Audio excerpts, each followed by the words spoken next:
আসসালামু আলাইকুম রহমতুল্লাহ। গত ভিডিওতে আমি দেখাইছিলাম যে আপনারা কিভাবে সার্ভারে auto add balance set up করবেন বা আপনার কাস্টমাররা টাকা কিভাবে অটো অ্যাড করবে সেটা দেখাইছিলাম। এখন দেখাবো হচ্ছে ফ্লেক্সি লোড। আপনার কাস্টমাররা ফ্লেক্সি লোড দিলে, কোনো নাম্বারে ফ্লেক্সি লোড দিলে সেই ফ্লেক্সি লোডটা আপনার সার্ভার থেকে কিভাবে যাবে।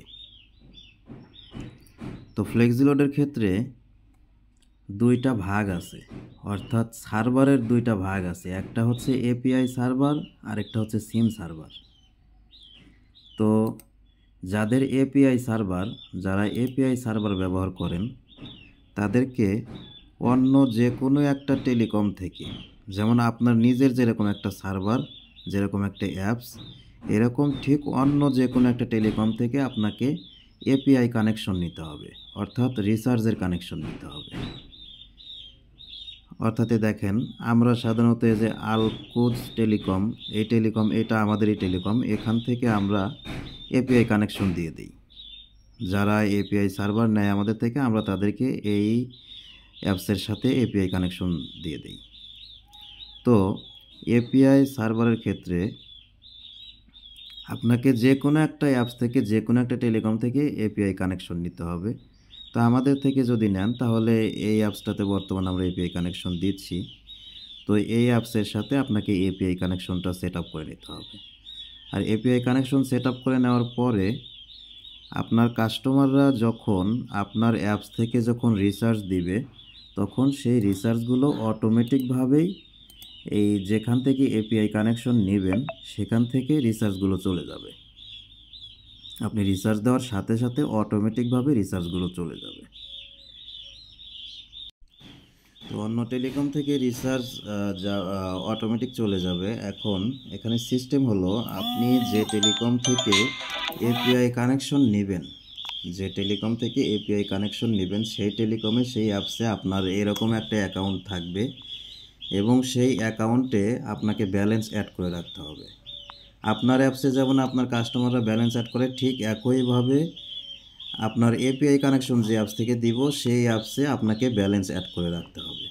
তো যদি আমরা এই আলকুজ টেলিকম এই অ্যাপস থেকে যদি আপনি এপিআই কানেকশন নেন, তাহলে এই অ্যাপসে আপনার একটা অ্যাকাউন্ট থাকবে, সেই অ্যাকাউন্টে আপনাকে ব্যালেন্স অ্যাড করে রাখতে হবে।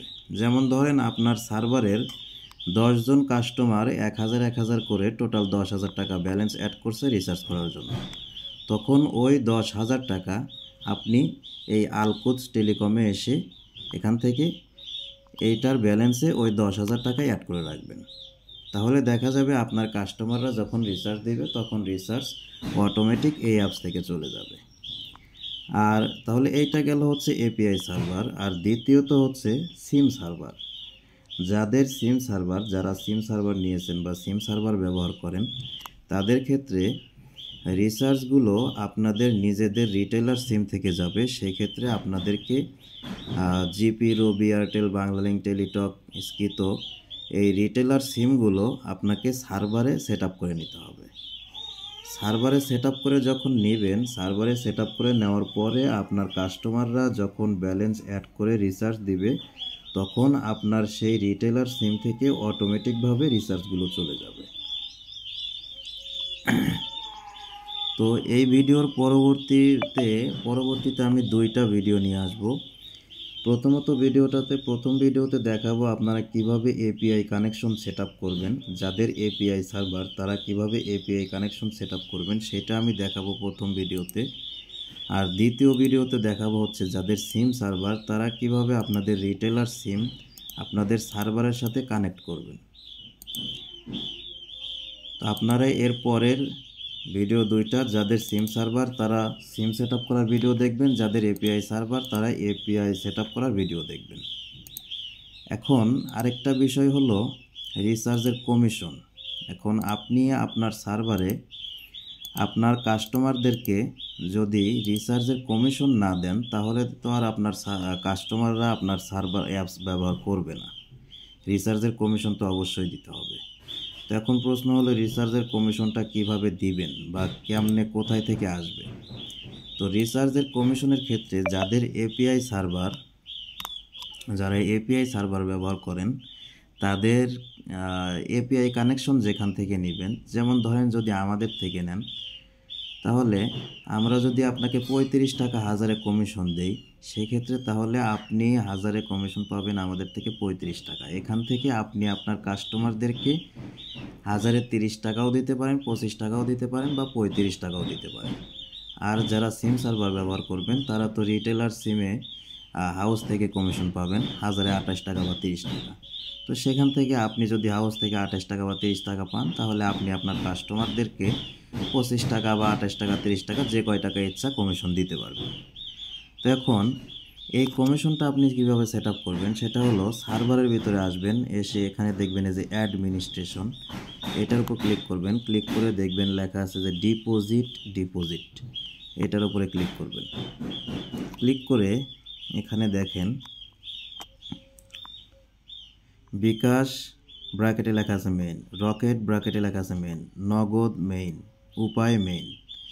এখানে মূলত কমিশনটা আপনাকে দিতে হবে হচ্ছে মেইন ব্যালেন্সে। তার কারণ হলো আপনার কাস্টমাররা যে রিসার্চ করার জন্য ব্যালেন্স অ্যাড করতে হবে মেইন ব্যালেন্সে। আমি পূর্ববর্তী ভিডিওতে দেখিয়েছিলাম ব্যালেন্স হচ্ছে টোটাল 3টা, মেইন, ব্যাংক এবং ড্রাইভ। মেইন ব্যালেন্সের টাকা দিয়ে রিসার্চ করতে পারবে, ব্যাংক ব্যালেন্সের টাকা দিয়ে বিকাশ নগদ রকেটে লেনদেন করতে পারবে, আর ড্রাইভ ব্যালেন্সের টাকা দিয়ে অফার নিতে পারবে। তো আপনার কাস্টমাররা রিসার্চ করার জন্য যেহেতু মেইন ব্যালেন্সে টাকা অ্যাড করবে, সেক্ষেত্রে আপনাকে কমিশনটা দিতে হবে মেইন ব্যালেন্সে। আর আপনার কাস্টমাররা টাকাটা অ্যাড করবে যেহেতু বিকাশ, রকেট, নগদ, এই 3টার মাধ্যমে, তাই আপনাকে এই 3টার মাধ্যমে এখানে কমিশনটা সেট আপ করে রাখতে হবে। এবং উপায়ের মাধ্যমে চাইলে চালু করতে পারেন। তো সেক্ষেত্রে এখানে আবার আরেকটা বিষয় আছে, সেটা হলো অ্যাকাউন্টের কয়েকটা লেভেল আছে, 6টা লেভেল আছে। যেমন VIP agent, sub admin, house, DGM, dealer, retailer. তো কোন লেভেলের অ্যাকাউন্টে কত টাকা কমিশন দিবেন সেটা আপনার উপর নির্ভর করবে। যেমন ধরেন 6টা লেভেল, আপনি আপনার কাস্টমারদেরকে 30 টাকা করে কমিশন দিতে চাচ্ছেন, তাহলে মানে 30 থেকে নিচের দিকে আপনার সবচেয়ে উপরের অ্যাকাউন্ট হলো ভিআইপি এজেন্টে কমিশন দিবেন 30 টাকা। তার নিচে সাব অ্যাডমিনে দিবেন 29 টাকা, হাউসে দিবেন 28 টাকা, ডিজিএমে দিবেন 27 টাকা। মানে উপরের দিক থেকে এক এক করে নিচের দিকে নেমে আসবেন, মানে লেভেল অনুযায়ী 1 টাকা করে নিচের দিকে কমিয়ে দিবেন। তো সর্বোচ্চ কমিশন যেহেতু ধরেন 30, আমি এখানে জাস্ট দেখিয়ে দিচ্ছি। তো সেক্ষেত্রে ভিআইপি এজেন্টে 30 টাকা হাজারে কমিশন দিব। সেক্ষেত্রে দেখেন বিকাশ, রকেট, নগদ, উপায়। তাহলে এখানে 30-এর ক্ষেত্রে লিখতে হবে হচ্ছে 3.0। যদি 25 দেন তাহলে লিখতে হবে 2.5। যদি 35 দেন তাহলে লিখতে হবে 3.5। মানে এখানে ডাইরেক্ট 30 বা 35 লেখা যাবে না, এখানে পয়েন্ট দিয়ে লিখতে হবে। তো আমি হাই কমিশন দিব 30 টাকা, তাহলে ভিআইপি এজেন্টে 30 টাকা দিব 3.0। এটা হচ্ছে বিকাশ থেকে যখন ব্যালেন্স অ্যাড করবে। আবার রকেট থেকে যখন ব্যালেন্স অ্যাড করবে এইটাও 3.0, নগদ 3.0, উপায় 3.0। আবার এখানে সাব অ্যাডমিনে তাহলে 29 টাকা দিব, 1 টাকা কম, 2.9, রকেট 2.9, নগদ 2.9, উপায় 2.9। এভাবে সবগুলো সিরিয়াল অনুযায়ী দিয়ে এখানে যে সেভে ক্লিক করবেন, তাহলে হয়ে যাবে কমিশন সেট আপ। এখন বিষয় হলো এই কমিশনটা আপনার কাস্টমাররা কখন কিভাবে পাবে। এই কমিশনটা পাবে হচ্ছে আপনার কাস্টমাররা যখন আপনার অ্যাপসে ব্যালেন্স অ্যাড করবে রিসার্চ করার জন্য। যখন মেইন ব্যালেন্সে রিসার্চ করার জন্য টাকা অ্যাড করবে, তখন আপনার কাস্টমার 1000 টাকা যদি অ্যাড করে, তাহলে 1030 টাকা তার মেইন ব্যালেন্সে অটোমেটিকভাবে অ্যাড হয়ে যাবে। যদি 500 টাকা অ্যাড করে, তাহলে 515 টাকা অটোমেটিকভাবে অ্যাড হয়ে যাবে। 1030 টাকা অনুযায়ী সে যে কয় টাকায় অ্যাড করুক না কেন, তার ওই কয় টাকার যে কমিশন আসে, সেই কমিশন সহ তার ব্যালেন্সে অটোমেটিকভাবে অ্যাড হয়ে যাবে। এটা হলো আপনার কাস্টমার যখন ব্যালেন্স অ্যাড করবে রিসার্চ করার জন্য, যখন ব্যালেন্স অ্যাড করবে, ব্যালেন্স অ্যাড করার সময় অটোমেটিকভাবে তার ব্যালেন্সে সেই কমিশনটা অ্যাড হয়ে যাবে। আশা করি বিষয়টা বুঝতে পেরেছেন। তো এই ভিডিওটা এই পর্যন্তই, দেখা হবে পরবর্তী ভিডিওতে। আল্লাহ হাফেজ, আসসালামু আলাইকুম।